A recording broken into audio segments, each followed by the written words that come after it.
This is Bible in a Year, reading from the ESV, Numbers chapter 19 through 21. Chapter 19. Now the Lord spoke to Moses and to Aaron, saying, This is the statute of the law that the Lord has commanded. Tell the people of Israel to bring you a red heifer without defect, in which there is no blemish, and on which a yoke has never come. And you shall give it to Eleazar the priest, and it shall be taken outside the camp and slaughtered before him. And Eleazar the priest shall take some of its blood with his finger, and sprinkle some of its blood toward the front of the tent of meeting 7 times.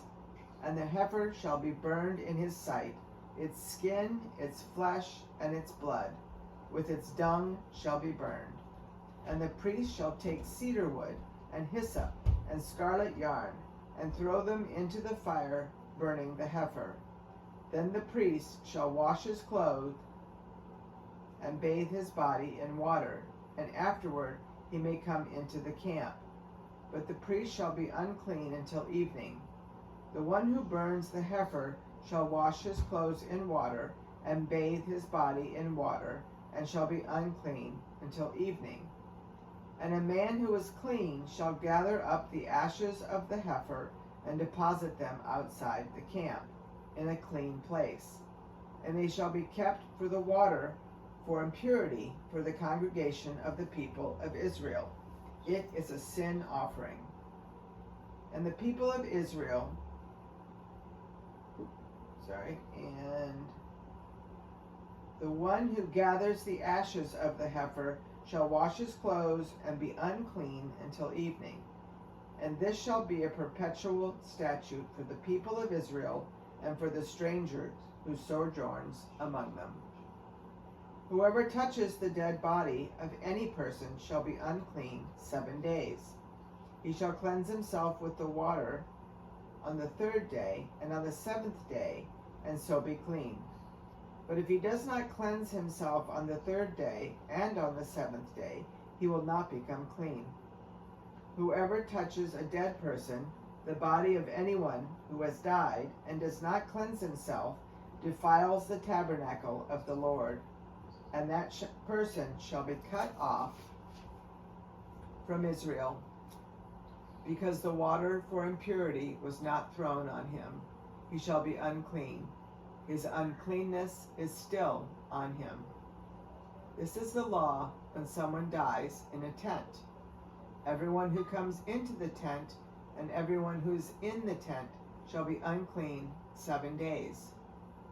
And every open vessel that has no cover fastened on it is unclean. Whoever in the open field touches someone who was killed with a sword or who died naturally, or touches a human bone or a grave, shall be unclean 7 days. For the unclean they shall take some ashes of the burnt sin offering, and fresh water shall be added in a vessel. Then a clean person shall take hyssop and dip it in the water, and sprinkle it on the tent and on all the furnishings and on the persons who were there, and on whoever touched the bone, or the slain, or the dead, or the grave. And the clean person shall sprinkle it on the unclean on the 3rd day and on the 7th day. Thus on the 7th day he shall cleanse him, and he shall wash his clothes and bathe himself in water, and at evening he shall be At evening he shall be clean.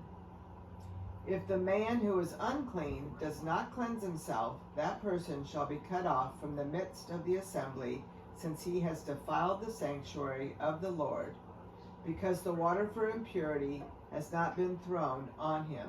He is unclean. And it shall be a statute forever for them.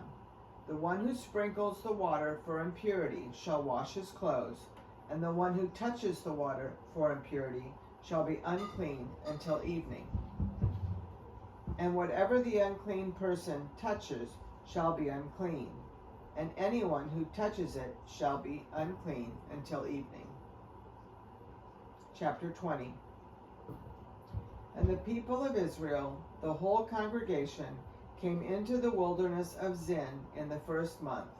And the people stayed in Kadesh, and Miriam died there and was buried there.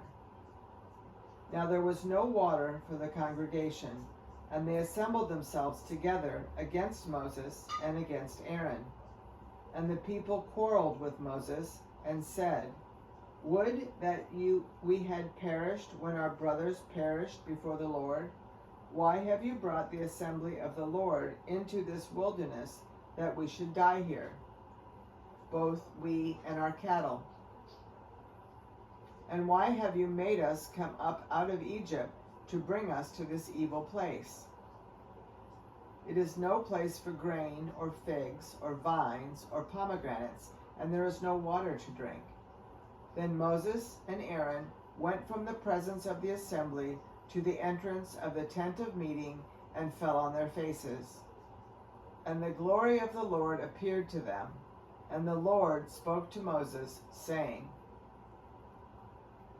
Take the staff and assemble the congregation, you and Aaron your brother, and tell the rock before their eyes to yield its water. So you shall bring water out of the rock for them, and give drink to the congregation and their cattle. And Moses took the staff from before the Lord as he commanded. Then Moses and Aaron gathered the assembly together before the rock, and he said to them, Hear now, you rebels, shall we bring water for you out of this rock? And Moses lifted up his hand and struck the rock with his staff twice, and water came out abundantly, and the congregation drank, and their livestock. And the Lord said to Moses and Aaron, Because you did not believe in me to uphold me as holy in the eyes of the people of Israel, therefore you shall not bring this assembly into the land that I have given them. These are the waters of Meribah, where the people of Israel quarreled with the Lord, and through them he showed himself holy. Moses sent messengers from Kadesh to the king of Edom. Thus says your brother Israel, You know all the hardship that we have met, how our fathers went down to Egypt, and we lived in Egypt a long time, and the Egyptians dealt harshly with us and our fathers.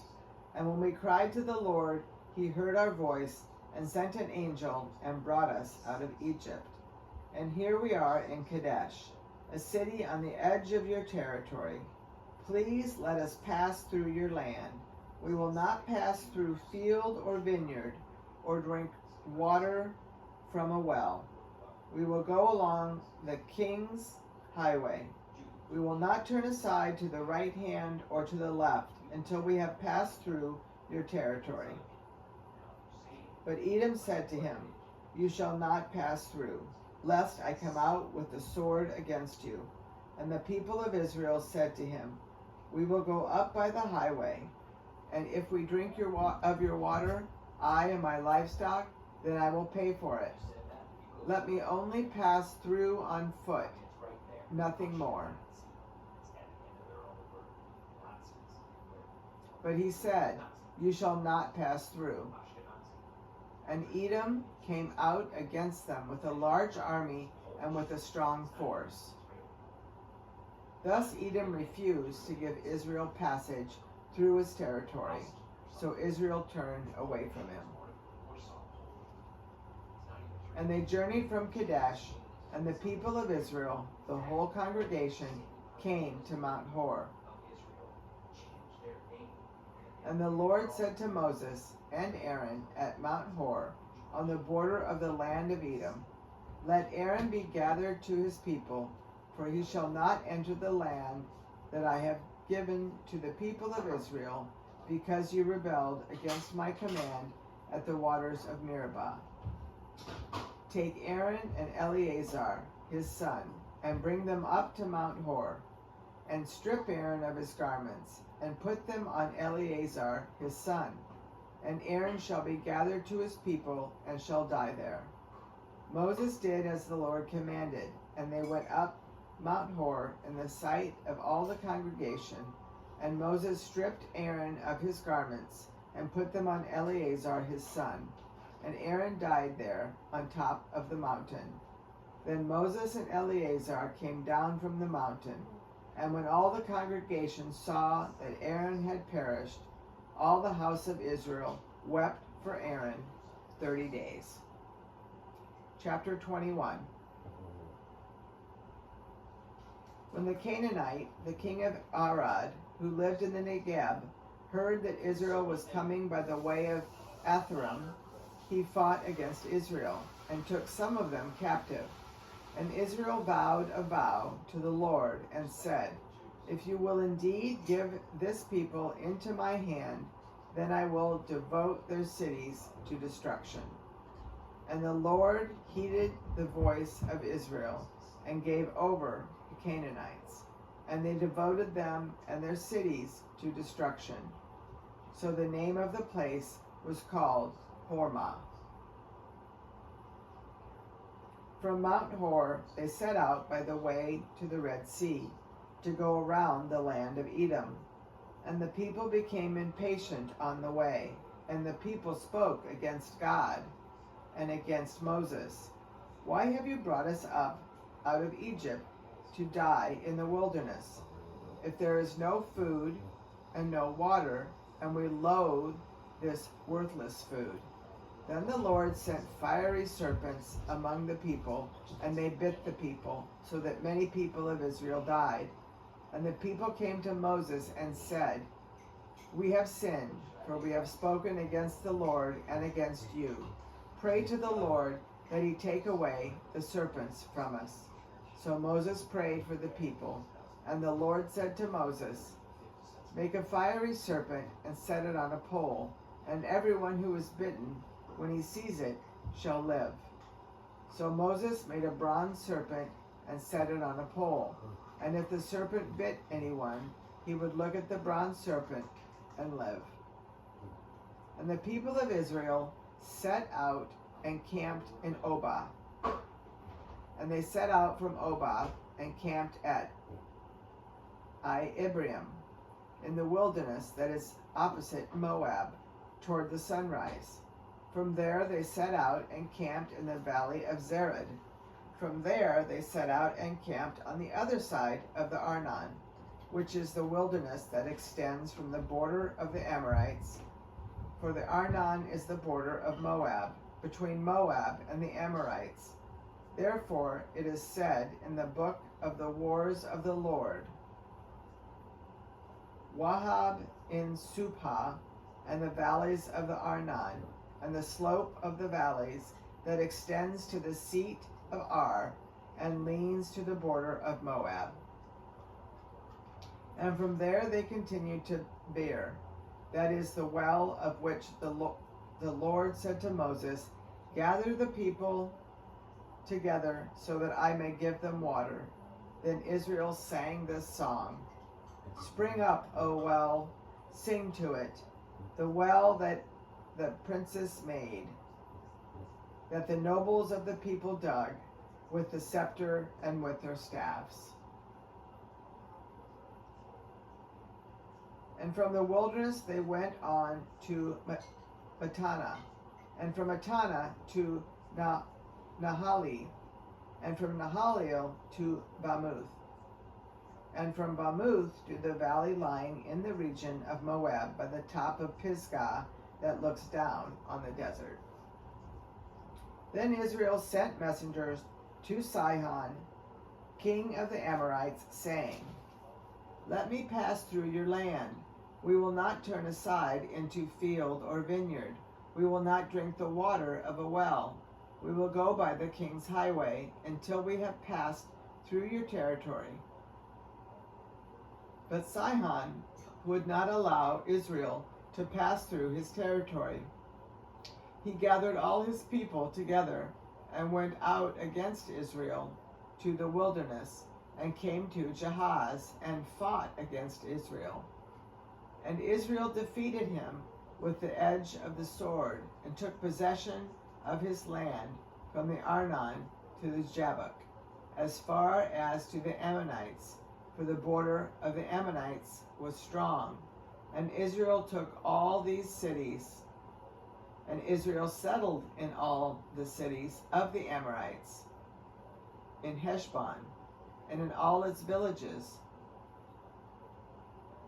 For Heshbon was the city of Sihon, the king of the Amorites, who had fought against the former king of Moab, and taken all his land out of his hand, as far as the Arnon. Therefore the ballad singers say, "Come to Heshbon, let it be built, let the city of Sihon be established. For the fire came out from Heshbon, flame from the city of Sihon. It devoured Ar of Moab, and swallowed the heights of the Arnon. Woe to you, O Moab! You are undone, O people of Shamash. He has made his sons fugitives, and his daughters captives, to an Amorite king, Sihon. So we overthrow them. Heshbon as far as Dibon perished, as we laid waste as far as Nophah. Fire spread as far as Medeba." Thus Israel lived in the land of the Amorites, and Moses sent to spy out Jazer, and they captured its villages and dispossessed the Amorites who were there. Then they turned and went up by the way to Bashan, and Og, the king of Bashan, came out against them, he and all his people, to battle at Edrei. But the Lord said to Moses, "Do not fear him, for I have given him into your hand, and all his people, and his land. And you shall do to him as you did to Sihon, king of the Amorites, who lived in Heshbon." So they defeated him, and his sons, and all his people, until he had no survivor left, and they possessed his land.